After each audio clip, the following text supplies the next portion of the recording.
დღეს ვისაუბრებთ ღვიძლის ინციდენტალურებზე და კეთილთვისებიან სიმსივნეებზე.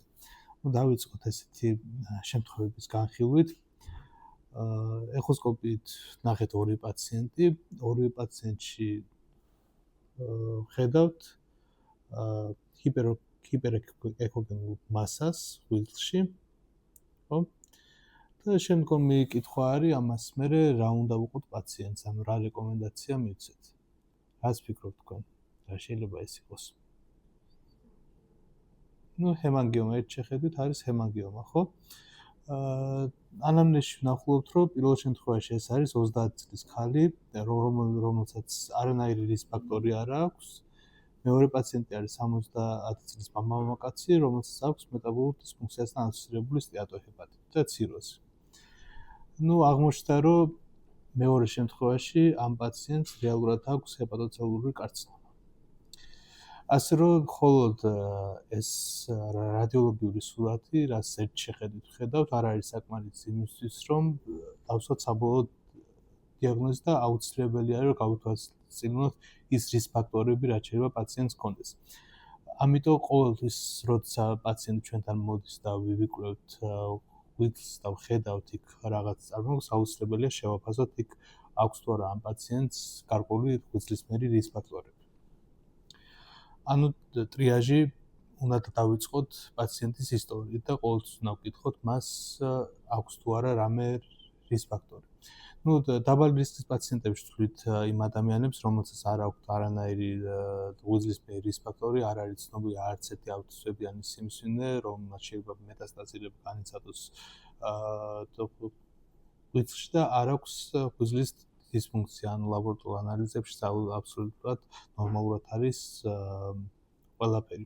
შედარებით რისკ ფაქტორები არის ასაკი, 40 წლის ადამიანებს, ასე ვთქვათ, 40 წელზე უფროსი ადამიანის პაციენტები არის, მათ აქვთ გარკვეულად გაზრდილი რისკ ფაქტორი ღვიძლის მიერ დაავადებების და თუ თქვათ იქ ნახულობთ ინციდენტალურად რაღაც მასებს, შედარებით უფრო ყურადღებით ვართ ვიდრე ახალგაზრდა პაციენტებში. ეხლა ვისაუბროთ რა კლასიფიცირდება მაღალი რისკის პაციენტებად. მაღალი რისკის პაციენტებად ვთვლით ადამიანებს, რომელთაც აქვთ ცნობილი აუთისებიანი სიმსივნე, რომელმაც შესაძლოა მეტასტაზირება განიცადოს ღვიძლში.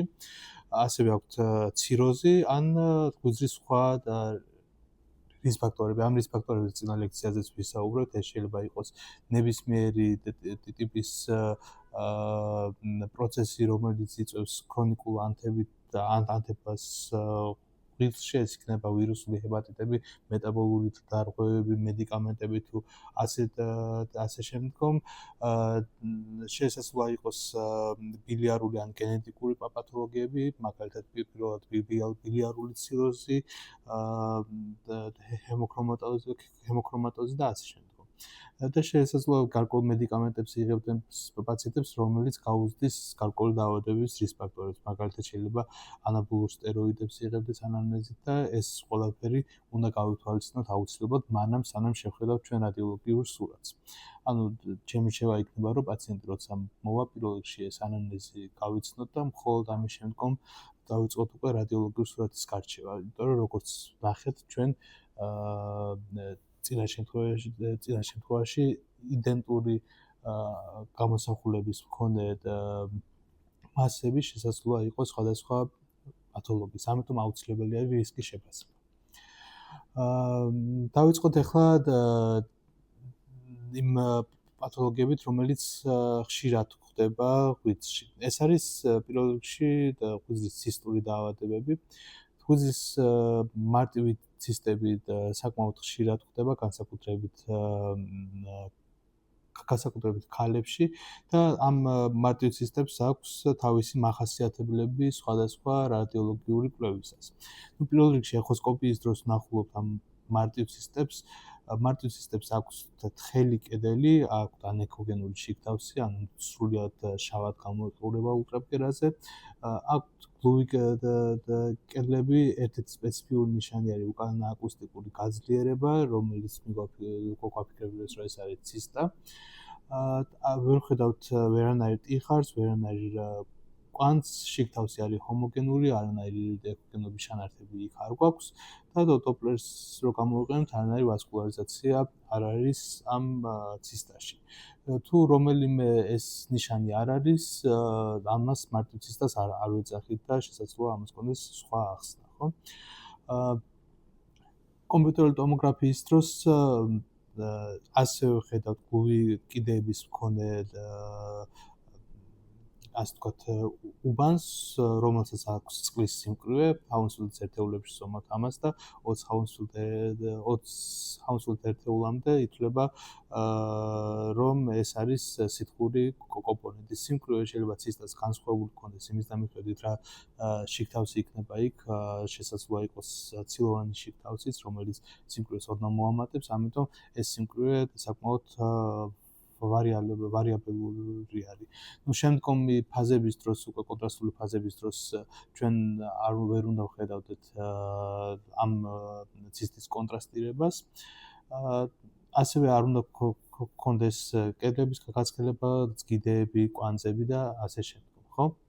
MRT-ის შემთხვევაში ჩვენ ვიყენებთ მულტიპარამეტრულ კვლევებს, ხო, ანუ რამოდენიმე რეჟიმში ვიკვლევთ ღვიძლს და აქ ხედავთ, რომ არის ცისტური უბანი, ხო? ეს რომელი რეჟიმი გვაქვს აქ? ხო, ცერებროსპინალური სითხე არის ჰიპერინტენსიური, ანუ ეს არის T2, ხო? ეს არის T2-ზე სითხე ჩანს ჰიპერინტენსიურად. ანუ აქ როგორც ცერებროსპინალურ სითხეზე, ისევე ცისტაში ვხედავთ, რომ არის ჰიპერინტენსიური სიგნალის, ხო?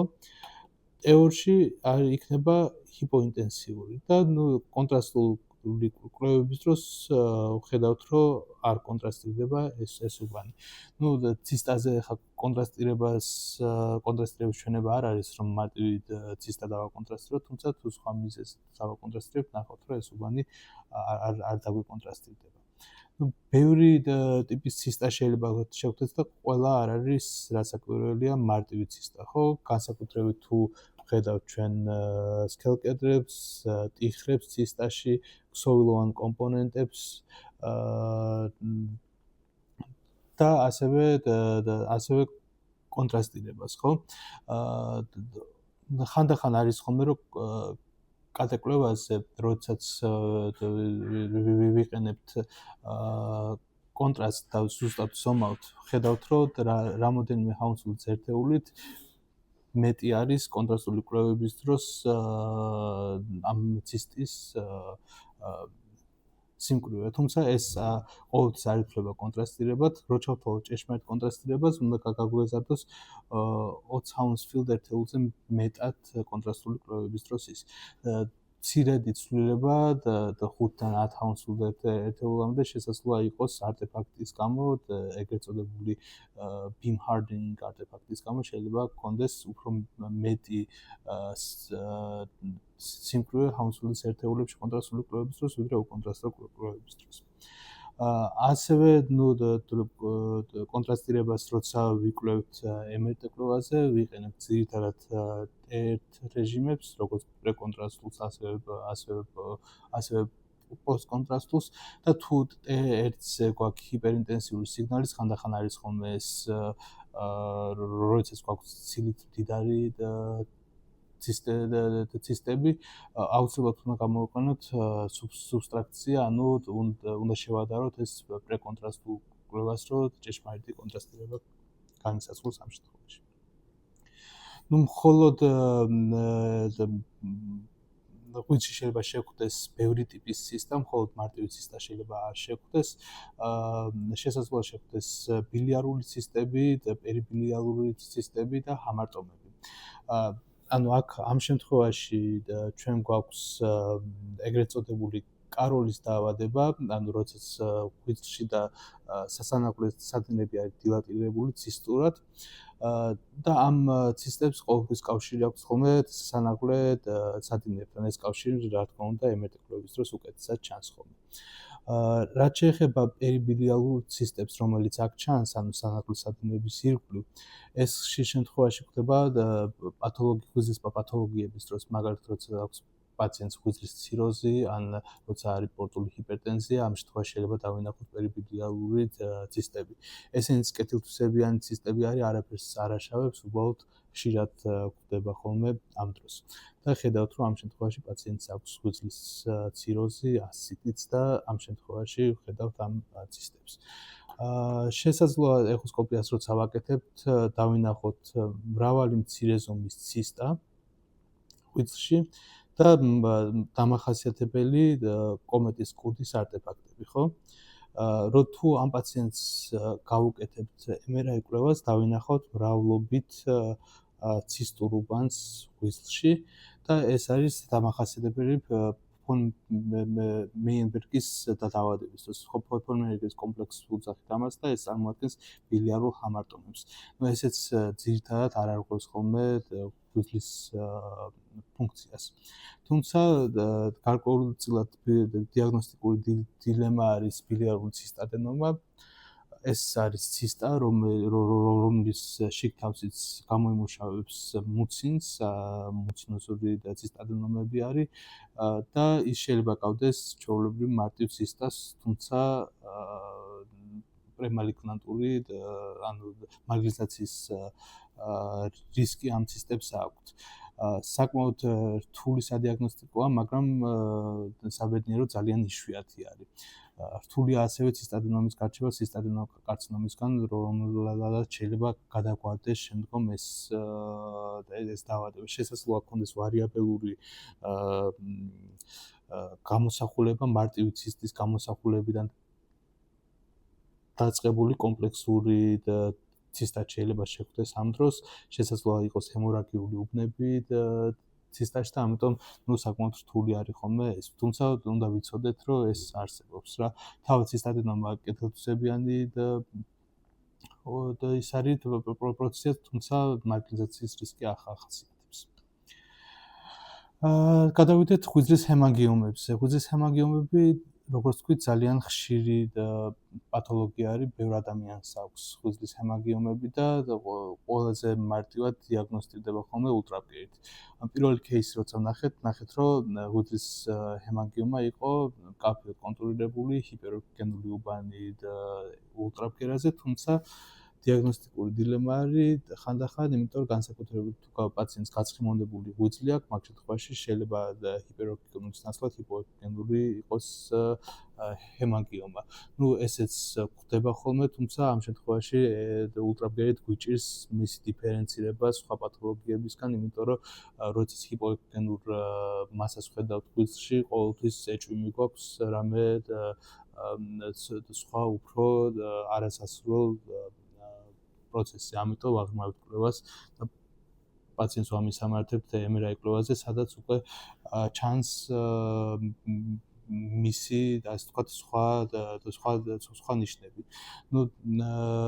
კომპიუტერულ ტომოგრაფიაზე, უკონტრასტულ კომპიუტერულ ტომოგრაფიაზე რთული არის ჰემანგიომის დიფერენცირება, შეიძლება იყოს აბსოლუტურად პანქიმის იზოდენსიური და ვერ მოხდეს მისი ადეკვატურად ნახვა და ამიტომ გჭირდება ხოლმე დინამიური კონტრასტირება, ანუ შეგვყავს საკონტრასტო ნივთიერება და ნახულობთ, რომ ახასიათებს ჰემანგიომას პერიფერული კვანძოვანი კონტრასტირება, რომელიც შემდგომ ცენტრისკენ ივსება ხოლმე. ასევე მნიშვნელოვანია, რომ ინტენსივობა ან სიმკვრივე ამ კონტრასტირების შევადაროთ ყოველთვის სისარღვოვან კონტრასტირებას, ან თუ თქვათ არტერიულ ფაზაში შევადარებთ არტერიის აორტის სიმკვრივეს და დაახლოებით უნდა იყოს იმ სიმკვრივის ხოლმე ეს კონტრასტირება რა ფაზაშიც გვაქვს გადაღებული კვლევა. ან თვითონ ღვიძლის სიმკვრივეს ან ინტენსიურობას არ ვადარებთ ამ შემთხვევაში, ამის თქმა მინდა. და ეს როგორც წესი არის ხოლმე დიაგნოსტიკური ჰემანგიომისთვის. არ გვჭირდება ჩვენ რომ დაველოდოთ მთელი დრო, რომ მთლიანად შეივსოს ეს ჰემანგიომა ამ კონტრასტით, იმიტომ რომ ხანდახან ცენტრალურად არის ხოლმე ცისტური ან ნეკროზ დეგენერაცია და შეიძლება საერთოდ არ დაგვიკონტრასტირდეს. ხშირ შემთხვევაში ულტრაბგერა საკმარისი არის ჰემანგიომების დიაგნოსტირების დროს, განსაკუთრებით დაბალი რისკის მქონე პაციენტებში, თუმცა როგორც პირველი შემთხვევის დროს ვნახეთ, ულტრაბგერას ჰემანგიომის ტიპის უბანი შესაძლოა რეალურად იყოს ავტოსებიან თუ გვაქვს მაღალი რისკის პაციენტი. კიდევ ერთხელ ხალხს ვუსვან, რამდენად მნიშვნელოვანია, რომ კლინიკური ინფორმაცია ვიცოდეთ ამ შემთხვევაში პაციენტს. შემდგომი შედარებით ხშირი პათოლოგია, რომელიც ხდება ღვიძლში, კეთილთვისებიანი პათოლოგია არის ღვიძლის ფოკალური კვანძოვანი ჰიპერპლაზია. ეს კვანძოვანი ჰიპერპლაზია არის ღვიძლის ნორმალური ჰიპერპლაზიის უბანი, რომელიც პათოლოგიით არტერიული პატარა მალფორმაციის გარშემო ყალიბდება ხოლმე. და ცენტრალურად როგორც წესი ვხედავთ აქ ფიბროზულ კვანძს, რომელთან ერთად ცენტრალურად ხდება ხოლმე არტერია. და შემდგომ სისარღვები პერიფერიისკენ მიემართება ბორბლის მანების, ანუ ამას ეგრეთ წოდებული spoke wheel pattern ქვია, რასაც დოპლერზეც ნახულობთ ხოლმე ხანდახან და ქართულად ეს არის ბორბლის მანებიანი ბორბლის ნიშანი რა. ამ რადიალურ კომპონენტებს ბორბლისას მანები ქვია ქართულად. ხო და ასევე ცენტრალური ნაწიბური ერთ-ერთი სადიაგნოსტიკო არის შედარებით ხშირად ხდება ხოლმე ფოკალური ნოდულური ჰიპერპლაზიის დროს, თუმცა ხშირად საკმაოდ რთული არის ხოლმე მისი დიფერენცირება სხვა კეთილთვისებიანი მასებისგან, განსაკუთრებით ღვიძლის ადენომებისგან. ორი საერთო ნიშანი, რაც ღვიძლის ადენომებს და ფოკალურ ნოდულურ ჰიპერპლაზიას გააჩნია, არის რომ ორივე არის ჰიპერვასკულური მასა და არტერიულ ფაზაში მკვეთრად კონტრასტირდება ხოლმე. ამიტომ უნდა ვიცოდეთ დამატებითი ნიშნები და ხშირად საჭირო არის ხოლმე ამ დამატებითი ნიშნების გამოყენება დიფერენცირებისთვის. ჰეპატოცელულური ადენომა, რომელიც აღვნიშნეთ, რომელიც ეს ვთქვით, რომ რთული სადიფერენციაციო ხანდახან ფოკალურ ნოდულური ჰიპერპლაზიისგან, განსხვავებით ფოკალურ ნოდულური ჰიპერპლაზიისგან არის პრემალიგნანტური მასა, ანუ აქვს მას იმის შანსი, რომ გადაგვარდეს ჰეპატოცელულურ კარცინომად, ხო? და ამიტომ მნიშვნელოვანია, რომ დავადიფერენციროთ ის FNH-ისგან და გარდა ამისა, მას აქვს დამატებით ჰემორაგიის რისკი, ანუ სისხლიდან შეიძლება გამომთვალოს პაციენტს, განსაკუთრებით თუ 5 სანტიმეტრზე დიდი არის ეს იმაში ხშირად უხშირესად ხდება ქალებში, განსაკუთრებით თუ ისინი იყენებენ ორალურ კონტრაცეპტივებს. შესაძლოა კავშირში იყოს ანაბოლური სტეროიდების გამოყენებისას, ასევე ჭარბწონიან პაციენტებში ხშირად ხდება. და ხშირად არის ასევე იმ ადამიანებში, რომელთაც აქვთ გლიკოგენური დაგროვების დაავადებები.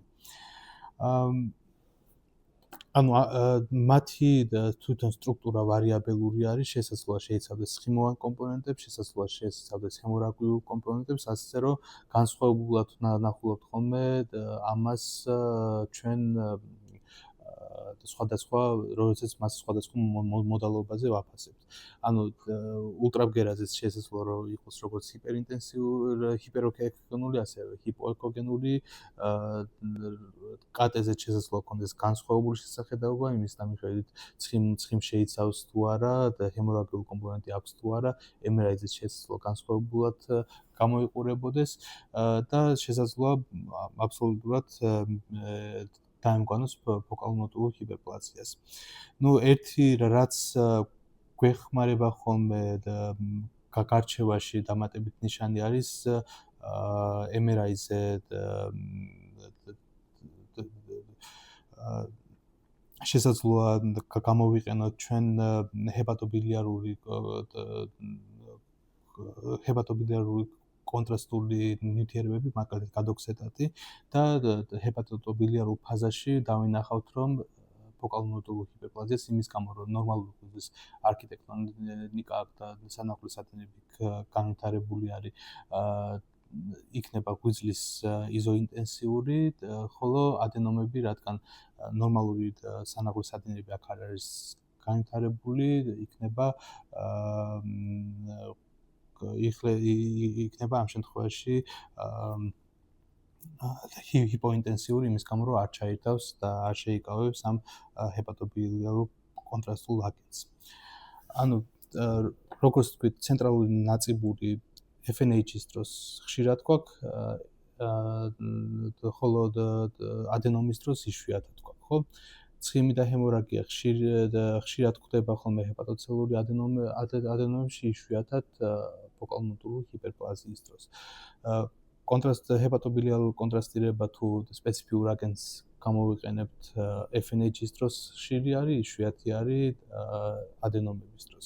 სისტემის რისკი მინიმალური აქვს FNH-ს, ასევე როგორც მალიგნიზაციის რისკი, ხოლო ადენომებს ეს ორივე რისკი გააჩნია, ხო? ეხლა განახებთ მე кейს და თქვენი აზრი მაინტერესებს, რასთან გვაქვს საქმე. ეს არის ჰეპატობილიარული ფაზის MRI კვლევა ჰეპატობილიარულ ფაზაში, სადაც ხედავთ მასას ღვიძლში, ხო? და მეორე არის სხვა პაციენტი, რომელსაც ხედავთ მასას კომპიუტერულ ტომოგრაფიული კვლევის დროს. რას ფიქრობთ, რომელი ტიპის მასასთან გვაქვს კავშირი?